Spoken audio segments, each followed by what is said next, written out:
Hello, everyone, and welcome back to another episode. I'm your host, the Millennial Investor, and today we're going to be going over something that's a little bit different than what we usually talk about. Usually, we're focused on the stock market, the S&P 500, dividend investing, stuff like that. But today, we're going to be going over Bitcoin. So the reason I want to be going over Bitcoin, you can see the price changing right here, is that we have a Bitcoin halving event happening right now as we speak. So the Bitcoin halving event is a very complicated issue, and we're going to be talking about how it affects Bitcoin. Is this a positive? Is this a negative for Bitcoin? And some of the risk and some of the benefits that go along with this. So in this video, we're going to be going over Bitcoin, where it's at today, where it's going to be in the future, the Bitcoin halving event. We're going to be going over the 10 reasons why you should own Bitcoin. I pulled up 3 different articles here. We're going to be going over some of the bullish side for Bitcoins, my opinion on it. Do I think that there's some credibility to this? Do I think that it's legitimate? And then we're also going to be going over 2 different articles. One of these is actually by FINRA. It's talking about the risks of Bitcoin and the downsides to it. And I also have another article I found here. It's talking once again about some of the bearish sides of Bitcoin and why you shouldn't own it. So I'll try to give my unbiased opinions. I'll give my very neutral standpoint and give you guys the bullish and bearish side of things as to whether or not it's going to go up in the future. And then last but not least, we'll be going over my portfolio. I'll be saving that for the end of the video, the update of my portfolio, how I'm doing in my investments. And then I'll also be going over a piece of news in the investing world with one of the stocks that I own, AT&T, and his retirement plan of $274,000 a month for life, and his tweet that he received from Donald Trump. So we'll be going over that in just a minute. So to get started, Bitcoin is currently right here. This is the live price. You can see it change by the second as I'm talking right now. Right now, Bitcoin sits at about $8,788.87 right now. For the day, it's up about 0.5%. On the week, it's down 1.77%. On the month, it's up 26.5%. 3 months, it's down 14.6%. For the year, it's up about 21.5%. And over the last 5 years, well, if you keep up with Bitcoin, you know how it's looked over the last 5 years. You can see now in just the last couple seconds, the last minute or so that I've been talking, the erratic behavior behind Bitcoin. You can literally see it jump $6 just then in the last 2 seconds. So let's talk about the Bitcoin halving event and what's taking place. The Bitcoin halving event will take place sometime in May of 2020. What is the halving? How will it affect the price? And what does this mean for miners in the cryptocurrency's long-term prospects? Here's everything you need to know. And I'll be going over some of the highlights in this article that I wanted to point out, and then some of the reasons I think behind this that it will affect their cryptocurrency. So sometime in May, the number of Bitcoins entering circulation every 10 minutes, known as block rewards, will drop by half to 6.25 from 12.5. It's a milestone that's easy to see coming because it happens every 4 years and it's happened twice before. The amount of supply entering the system will suddenly shrink, but the demand will, in theory, stay the same, possibly driving up the cryptocurrency's price. As such, the event has inspired passionate debate about Bitcoin price predictions and how the market will respond. So this part I highlighted here. The amount of supply entering the system will suddenly shrink, but the demand will, in theory, stay the same. So this is the bullish side for Bitcoin. The Bitcoin rewards are about to be cut in half, so basically there's going to be less created from there from those Bitcoin miners. Now, first of all, I think we'll see some appreciation for the price of Bitcoin, which we have already seen. Like I said, over the past month, we are up 26.5% on Bitcoin. So in the last month alone, I can see that Bitcoin is already doing quite substantially better than it has been. Now, I think just for the speculators alone, regardless as to whether or not Bitcoin will be appreciating in price and skyrocketing like some people are predicting, just because the supply is going down but the demand is staying the same, I think a lot of speculators will be betting on Bitcoin to skyrocket whether it should or not. So I think for that alone, there's a lot of reason to think that Bitcoin will probably be going up in the near term, as in within the next couple weeks, the next month or two. So basically, whether we're talking about stocks, whether we're talking about Bitcoin, how the price of any asset works is basically it's just supply and demand. For example, with COVID-19 hitting the stock market, we're looking at the SPDR ETF, the S&P 500. This is the stock ETF that represents the entire market. So when COVID-19 hit, there was a lot less demand for stocks. People started selling them and selling them and selling them, and it took the ETF from $338 or so down to about $220. So the demand was a lot smaller. For Bitcoin, in the last month, the demand has increased and increased and increased. You can see the big jumps here. And the prices just went in a straight line up pretty much for the past month. Just a gradual, steady increase. So like a month ago, we were sitting at the bottom, right around 6,700. And even today, we're at 8,800. And it was over 10,000 for a while, I believe. Yeah, so we actually broke 10,000 just a day or two ago. The Bitcoin halving event was created by Satoshi Nakamoto. He was the person or group of people. We don't know if he was a man or a woman or if it was several people. It is a mystery knowing who this man is. They just found this name in the archives years ago when Bitcoin was first created.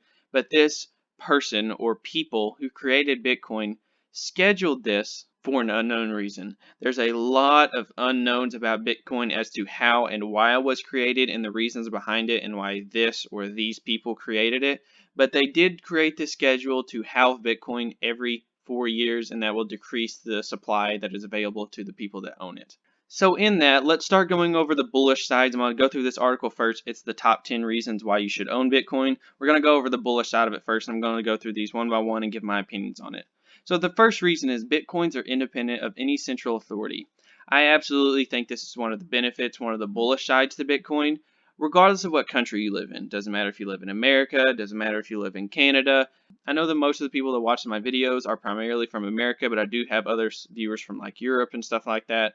If something happens to your government, to your country that is detrimental, so like Venezuela, for example, Venezuela relied heavily on crude oil, and their country basically collapsed because of it. They can't even, it's actually really sad. They can't even afford drinks, food, they can't even get basic necessities such as toilet paper. It's really sad.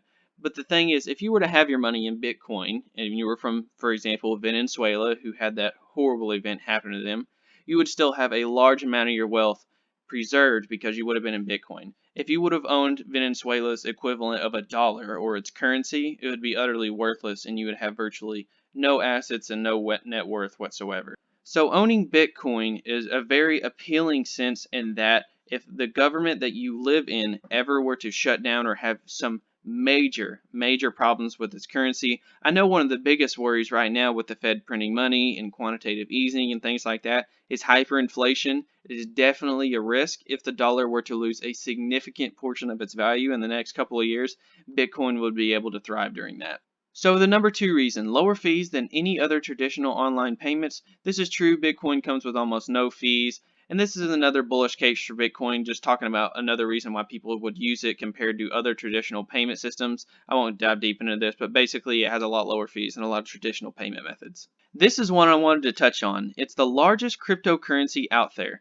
So those of you watching, in that whether you like Bitcoin or whether you like cryptocurrency in general or whether you're invested in both, if you're going to invest in cryptocurrency, which I don't necessarily recommend, I'll get to that at the end of the video, which side I pick, but if you want to invest in cryptocurrency, go for Bitcoin. It says the last three words here. If you're going to invest in it, do Bitcoins. Do the one that has the largest footprint in this industry. So just like, for example, I'm going to give you an example. So we're looking at Canopy Growth Corporation, talking about the marijuana industry and talking about legalization for marijuana in Canada and potentially the US and other countries in coming years. So over the last 5 years, I want to look at this company, Canopy Growth. This is by far the dominant player in the marijuana industry. So it has a $5.5 billion market cap, a very large company, and they are losing a lot of money. There's a lot of other people in this space, and it is highly competitive. If you're comparing it to, example, a company like Tilray, a very smaller company, 1/5 the size of Canopy Growth Corporation, actually a little smaller than a fifth.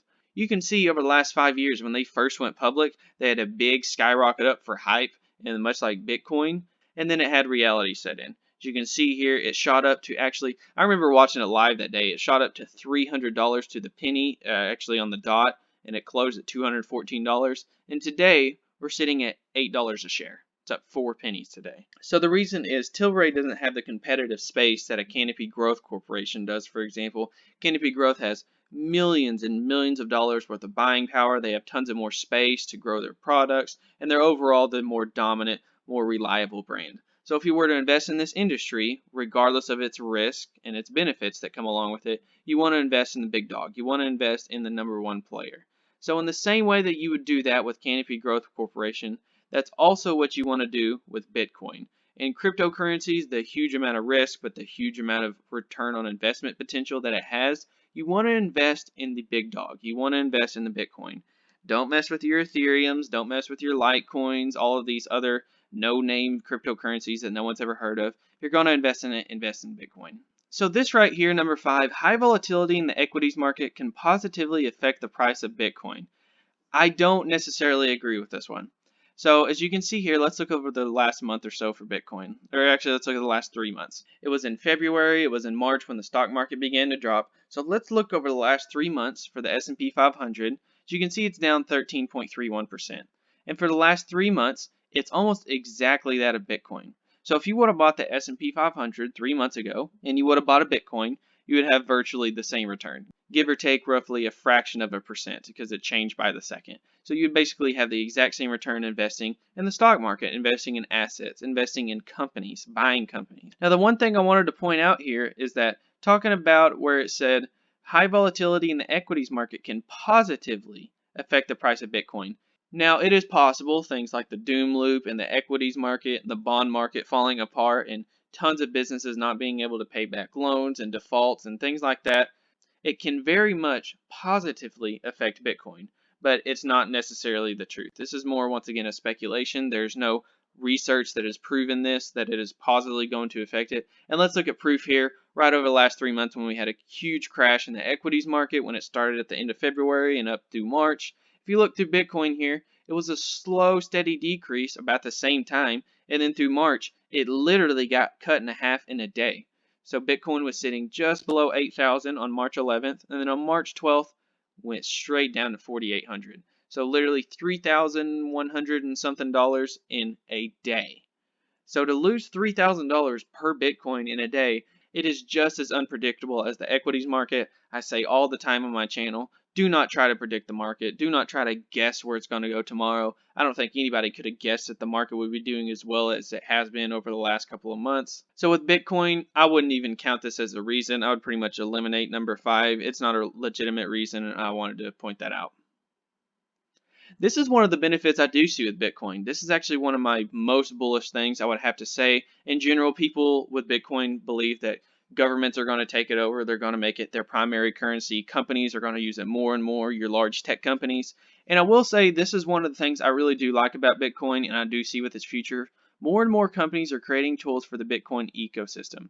So the same way in that the internet came out. When the internet was first released, it is nothing like it is today. I think the same thing's probably going to happen with cryptocurrencies and Bitcoin. I think that as more and more companies develop the software for it, develop features, develop platforms for its uses, I think it's probably eventually going to get more and more mainstream. Will it ever become the replacement for the US dollar like a lot of people think it will? That's up for debate. But I do like that a lot of tools and features are constantly, round the clock, 24/7, 365 being created for this cryptocurrency. You can see right here in these little bubbles, it'll show tons of different names that you've probably never even heard of half of them. I know I haven't. And these are constantly creating new uses for Bitcoin. Number 7, to prevent a possible bank run, like think Greece or Argentina. So it's talking about bank runs. Basically what that means is everybody panicking and withdrawing all their money out of the bank at once.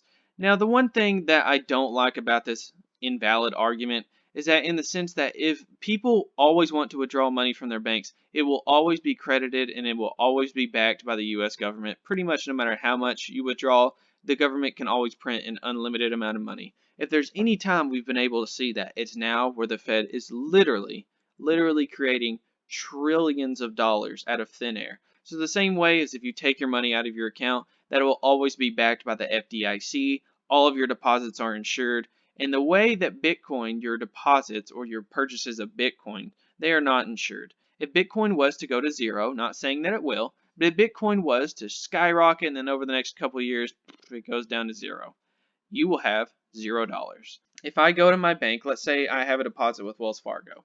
And Wells Fargo Company, they have performed very poorly over the last year. This is by far the worst performing stock in my portfolio, and we'll go over that at the end of the video. Wells Fargo, if Wells Fargo declares bankruptcy and goes to zero, my deposit's safe. I don't have to worry about whether or not Wells Fargo is going to stay afloat or not. With Bitcoin, if Bitcoin goes to zero, I have $0. So that is one of the main risks with Bitcoin. So talking about to prevent a possible bank run, I don't think this is necessarily valid. I pretty much would take this out of the argument. And number 8, upward trend in the coming month. Once again, talking about predicting the market. There are two sides of investing in anything, cryptocurrency, stocks. There are fundamentals and there's technicals. I'm not even going to talk about the technicals. That's not something that I'm qualified for, and I think a lot of it's, honest to God, just a lot of bogus. I think a lot of people like to think they know technicals, and I think it's honestly pretty unpredictable. So I won't even go over that. If you want to read that, It's talking about the technicals for Bitcoin, which I think is honestly just bogus. I don't believe any of it. Okay, number 9, the most secure way to pay online. I would not necessarily agree with this. Now, it is more secure in the sense that you don't have Big Brother watching over you. Now, Big Brother having those giant tech companies constantly knowing all your passwords, all your personal information, selling your personal information, getting away from that could definitely have its benefits, but those huge companies also have a lot of convenience to them. So one of the risks that we'll be going over in a minute, so I won't touch too hard into this because I'm about to go deep into this. Talking about the most secure way to pay online, there has been thousands and thousands of cases where millions of dollars worth of bitcoins have been stolen through fraud and through hacking and different types of things like that. So to say that Bitcoin is the most secure way to pay online is not really true. If I once again I use the example with Wells Fargo for example. If I have a bank account with Wells Fargo and I'm using a debit card and somebody gets the information on that debit card, I let Wells Fargo know the money that they spent or the money that they took, and then Wells Fargo will file a report and they'll give me my money back. Talk about once again FDIC insurance and guaranteeing that having your money will pretty much always be there. With Bitcoin, if someone steals my Bitcoin, it's gone. I'm never getting it back. There's almost no way I'm going to be able to get back that Bitcoin. It's virtually impossible. So number 9 is a pretty invalid reason, and I totally disagree with number 9. And the last one we're going to go over this article, then we'll start going over the risks. To be an early adopter of powerful blockchain technology is number 10. The most powerful about Bitcoins is not the Bitcoin, aka the cryptocurrency, but the blockchain that they have behind. A blockchain is just a confusing name for a shared database and will have lots of large-scale applications. Bitcoins allow you to become one of the early users in its technology that can revolutionize the world. So blockchain definitely has a lot of potential in the future, talking about for verifying transactions in the sense that no government, no person, nobody controls it. It's a leaderless system. It has nobody that can tell it what to do. It runs strictly off of its users. Now, in that sense, I love that idea. I love that no one can control it. No one can abuse it in the sense of being a communist or powerful type state. This is by far, if I had to pick of all these number 10 reasons, I would say this is one of my most bullish theses that I would have behind Bitcoin. To be an early adopter of powerful blockchain, not cryptocurrency, blockchain. Blockchain is basically the representation of value in the assets of Bitcoin for blockchain. Blockchain is really the invention that is going to be the key for future potential for Bitcoin here. If it wasn't for blockchain, there wouldn't be cryptocurrencies in the first place. So blockchain is really the thing that I think is most powerful here. So let's start going over the risks. I have 2 different articles pulled up here. This is from Hacker Noon, a website that I actually haven't heard of before. And then we're also going to be on FINRA. Everybody that knows FINRA is a very reliable source. So right here, they have a little category here talking about Bitcoin risk. And this section is what we're going to be going over. So I'm going to read the bullet points. Digital currency such as Bitcoin is not a legal tender. No law requires companies or individuals to accept Bitcoins as a form of payment. Instead, Bitcoin use is limited to businesses and individuals that are willing to accept Bitcoin. If no one accepts Bitcoins, Bitcoins will become worthless. This is definitely a bullish and a bearish side of Bitcoin. So basically, the value of Bitcoin is primarily determined off of people's belief in its value, not its actual value. As you can see here, as it changes by the second as I'm talking, it does not have a specific number. Anyone that can tell you Bitcoin is worth X amount, what do they talk about? It's worth 5 cents or $5 million of Bitcoin. It is utterly a guess. They have no clue whether or not Bitcoin is worth more or less than what it is right now. It is only what its belief in its value is. So let's talk about this compared to the United States dollar. If I pull out a dollar bill, the only thing that has power in that dollar bill is the belief in that dollar bill.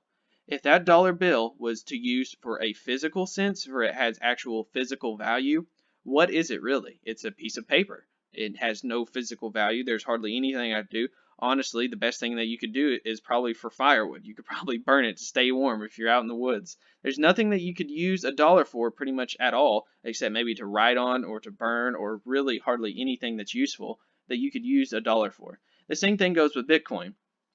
Bitcoin, you can't physically pick up and touch a Bitcoin. You can't grab it and hand it to your friend or give it to someone else as a form of payment. It is all virtually online. It is virtually created, and you have to believe that Bitcoin is worth $8,900 for Bitcoin to be worth $8,900. And the same way that I hand you that dollar to pay for a Starbucks drink for $5, you have to believe that that dollar is going to have $5 worth of value for me to pay for that drink. So the same thing with Bitcoin, people have to believe that it has that $5 worth of value to pay for Starbucks in the sense that you could buy things with Bitcoin. So this is definitely a bullish and bearish side, so there's both sides to this. But like I mentioned earlier with Bitcoin going to zero and there's nothing guaranteeing it, if people decided one way or the other, if they decided that Bitcoin is a new currency, we're getting rid of the dollar, this is what we're going to use, we're not talking about Bitcoin going to 10,000. We're not talking about Bitcoin going to 20,000. We're talking about Bitcoin literally be worth millions. This number would literally be in the millions. It would be absolutely insane. But on the flip side to that, if people decided that Bitcoin is not safe, if governments tried to shut it down, get rid of it, whatever, this number is going to zero. Your $8,900 Bitcoin is worthless. It's gone. You're not getting it back. So the next bullet point is platforms that buy and sell Bitcoins can be hacked, and some have failed. In addition, like the platforms themselves, digital wallets can be hacked. As a result, consumers can and have lost money. There has been tens of thousands of cases, like I mentioned earlier, where people have lost millions of dollars worth of Bitcoin. I remember in 2017 when Bitcoin was first shooting up and people were making millions of dollars. People were also losing millions of dollars from people stealing them. There's been tons of cryptocurrencies themselves, not talking about Bitcoin, but entire cryptocurrencies being shut down because people stole so much of them and hacked and broke the system. So the same thing goes for the huge amount of risk for you as an investor in Bitcoin rather than a holder of the currency. You can very well have it hacked and have your Bitcoin lost. So that's just a risk there, and it is not guaranteed by the government or anything such as that. You're pretty much guaranteed to lose your money if you're ever to get hacked.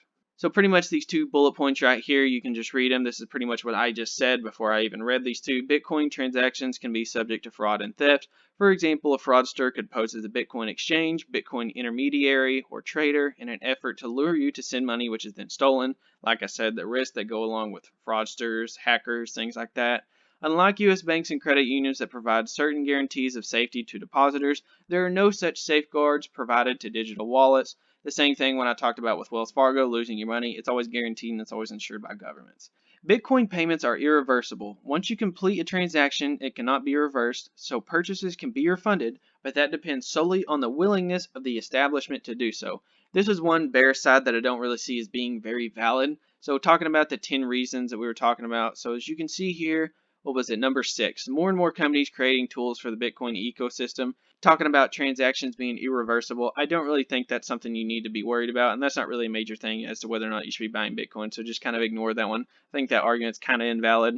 In part because of the anonymity Bitcoin offers, it has been used in illegal activity including drug dealing, money laundering, and other forms of illegal commerce. Abuses can impact consumers and speculators. For instance, law enforcement agencies could shut down or restrict the use of platforms and exchanges, limiting or shutting down the ability to use or trade of Bitcoin. So this is the number one risk to Bitcoin. So talking about people not using Bitcoin anymore or becoming the main currency, I think that somebody will always want to use Bitcoin somehow, some way, whether it be for the dark web, for those illegal activities like we talked about, people wanting to shop online that don't want to be watched by Big Brother, people that are speculating on buying Bitcoin as an investment. Somebody out there is always going to use Bitcoin. I don't think it will go to zero unless it's for this reason right here. Talking about law enforcement, governments, somebody literally taking it off the map, taking it off the grid. This is by far the number one risk to Bitcoin that I see could very well happen in the future as it becomes more and more regulated. So overall, to wrap up with Bitcoin before we jump back into my portfolio and I give you guys an update on what I'm looking at in my M1 Finance dividend growth portfolio, let's wrap it up with Bitcoin. Basically, the way I look at it, should you invest in Bitcoin? Yes or no? If you want to invest a small part of your portfolio as a pure speculation, do not consider this an investment. It is a speculation. In the same way as if you were to buy a drug company that were about to get FDA approved, how it's about to skyrocket or go to zero, this is the same way you should treat Bitcoin. You should buy Bitcoin if you're wanting to buy it. You should buy Bitcoin today or sometime in the next couple of months and look at holding it for years. potentially hoping that eventually this becomes a new currency, that it gets regulated, that it has so many other factors go into it that makes this go to a million. And if you own even one Bitcoin, if it were to go to the millions, you would be very, very wealthy. Now, if you have a portfolio, for example, that's say $100,000 and you want to buy one Bitcoin or half of a Bitcoin, fine. Go ahead. It's a speculation. I wouldn't doubt you for doing it. I can see why someone would want to own Bitcoin. Doesn't mean I necessarily agree with it. Doesn't mean I disagree with it. But if you're going to own this, stop considering it an investment. If I own, for example, if I go to my M1 Finance portfolio, let's look at my number one investment, Broadcom. They create physical assets. They are a business. They bring in products and profits and create jobs. There is value behind Broadcom's physical assets. It has value. With Bitcoin, it's only the belief of the value. So whether or not Broadcom is successful in the future is up for debate, just like a Bitcoin, but at least with Broadcom, you're creating profits. It's paying dividends. It's paying out profits to shareholders. It creates jobs. It has tons of value there. With Bitcoin, you have to hope that the belief of Bitcoin creates value over time. So in that sense, Bitcoin could have huge potential if you were to own a small part of it in your portfolio, but I would never recommend that anybody hold more than 10% of their portfolio in Bitcoin. For example, a portfolio is my size, as we build it out every single month. I will not look at owning Bitcoin anytime soon. But if you're watching this and you're new to the stock market and you have a portfolio my size, say $2,000, if you want to buy 50, 100, $150 worth of Bitcoin, 200 at the most, then sure, go ahead, why not? But just know that this is not an investment. It is a speculation. It is a gamble. It's the same as going to the casino, putting your money in the slot machine. Your money might go to zero, but it could also bring in 100 times more than what you brought in. It's a gamble, and it's fun. I am not a Bitcoin hater. Me, of all people, even though I don't own it, I would love to see this number go to tens of thousands or 100,000s. I love the hype. I love the FOMO. I love everything about it. And I would love to see people get excited about investing, regardless of what Bitcoin is. People would get excited about investing if Bitcoin were to go to 20,000. So yeah, that's my opinion on Bitcoin. And we're going to go back to M1 Finance. Let's go to real investing. Let's go to my dividend growth portfolio. I'm going to just give you guys a quick update on my portfolio. As you can see here, let's look at the biggest gainers and losers in the portfolio. We have Discover Financial Services up 37%, 33 on Whirlpool, 33 on NextEra Energy, and 33 on Home Depot. Some of the biggest losers, we are still down on 3 of our stocks. Wells Fargo has been doing very poorly over the last couple of weeks. We are down 8.5% on Wells Fargo, about 5% on Caterpillar, and a little over 1.2 for Altria. And we're back in the green on Procter & Gamble. So we're still up on 27 of the 30 stocks that we own, and we are doing very nicely. We are right about that $2,000 mark. Let's go ahead and refresh it. We're at $1,992.82, about $198.33 worth of gains, or 12.24%. And these are the market gains and the earned dividends that we talk about. And for the day, we are down just a little bit. The market has dipped a tiny bit today, so we're down about 0.38%. But overall, the portfolio is doing very well, and I'm looking forward to making Friday's video for you guys. I enjoy this channel so much. We'll go over this in the next video. I'm running out of time, so we'll go over this in the next video on Friday. But I enjoy these videos very much for you guys. Absolutely love doing these videos. And even though I'm not investing in Bitcoin, I do like talking about it and I love answering anything involving finance and investing. So those of you that own Bitcoin, please make sure to comment down below what you think about the Bitcoin halving event. I'll answer any questions you guys have for me. And like I mentioned in all my video, if you enjoy watching my content and you're interested in using M1 Finance, please make sure to use this link down below. It's in the description of all of my videos, like the 2 that have used my referral so far. We can each get $10 and you can help me get started in either buying Bitcoin or buying my dividend stock. So thank you guys so much for watching, and I'll catch you in the next video.